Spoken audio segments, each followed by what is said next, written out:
Welcome back everyone. This will be the final gear video before starting the Arizona Trail. This one will cover just everything else I haven't mentioned yet, so let's get right into it. I guess I'll go ahead and start us off with the little blue ditty bag. This thing's still going strong, just a little generic dry bag that I got like from REI I think, that came like in a little pack, but I just keep a bunch of miscellaneous items in here. So inside of this thing, this is my first aid kit. I've got Advil, anti-diarrheal medications, some Band-Aids, and I think that's about it. I've only needed to use just a couple of these items on random rare occasions, so a lot of the items in here are some of the original stuff that I've had on all three trails, but that's all you need for a first aid kit, really. And also in the blue ditty bag is going to be this other little kit. This is my patch and repair kit. So I've got needle and thread for hemming up my pants. I found that on all the trails you lose just a little bit of weight, so I lose about an inch off my waist. I need to hem up just the side of the pants there, so that works out fine for taking care of that with the needle and thread. I've got some Leuco tape. Every once in a while I've got a small blister on a toe that'll form, and that usually goes away just after a few days and it calluses over and becomes nothing. I've got some alcohol wipes, and I keep patch repair stuff in here as well for like the Thermarest pad if I puncture a hole in there. And that's about it for this little repair kit. And also in the little blue ditty bag I keep a pair of these ear plugs in case I'm around people that are loud snorers. These have come in handy every once in a while. And I think the last couple items I've got is nail clippers. Always good to have a little pair of these to take care of your nails every once in a while. And I always keep a little Swiss Army knife on me.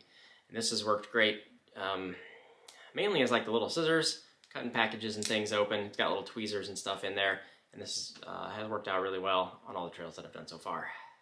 The next group of odds and ends that I've got with me is going to be my Toiletries kit. I always carry some toilet paper in a little baggie and keep that on the outside of my backpack. That's worked out just fine. I've got the Deuce of Spades little trowel for digging cat holes. This thing's worked out just fine. It's kind of thin and flimsy, so you can't be too aggressive with it when you're digging your holes. It could be easy to bend, so it's worked out just fine, and I haven't destroyed it yet on all these trails. Wrapped around the handle I keep some duct tape in case I need to patch anything up. I think there's different brands that make something really similar to this that have like a rubberized handle, and that could also work really well, because I think these Deuce of Spade ones are just a little rough around the edges, as it were, and it's a little hard to hold as you're digging holes in it, so something to soften up the edges there works just fine in my experience.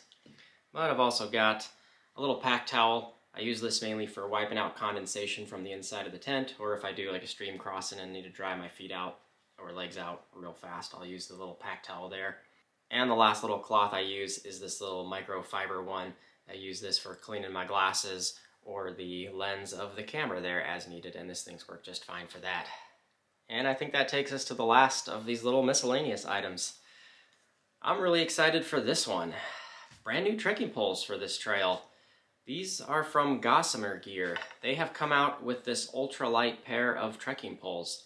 I hiked around a guy on the CDT, and he was using these, and I was pleasantly surprised in how light they are. I don't know the exact grams and stuff, I can't remember, but they feel like they're half the weight of a normal standard pair of trekking poles. They don't use the flip locks, they kind of twist and tighten, so there's a couple of differences here that I'll have to get used to, but I definitely like how ultra light they are. They've got this soft handled grip on them, so I think they're going to be good. I haven't actually gone on any hikes with these things yet, but they look pretty good from what I can tell. And something else that's interesting, they also came with these rubber tips on them that just kind of pop off and expose the metal tip on the end there. I think I'm going to start the trail with these tips on it.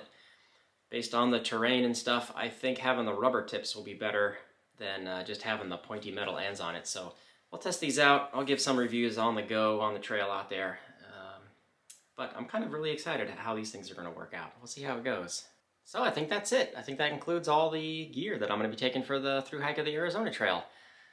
We've got about a month and a half or so at this point. We'll see how it goes. I still don't know the exact date I'm going to start. Somewhere between the very end of March and the very beginning of April. We'll just kind of see how it goes out on trail. So, thanks for watching. Can't wait to hit the trail. Can't wait for you guys to all follow along. This is going to be awesome. There's nothing like getting back out in the woods and doing another Thru Hike.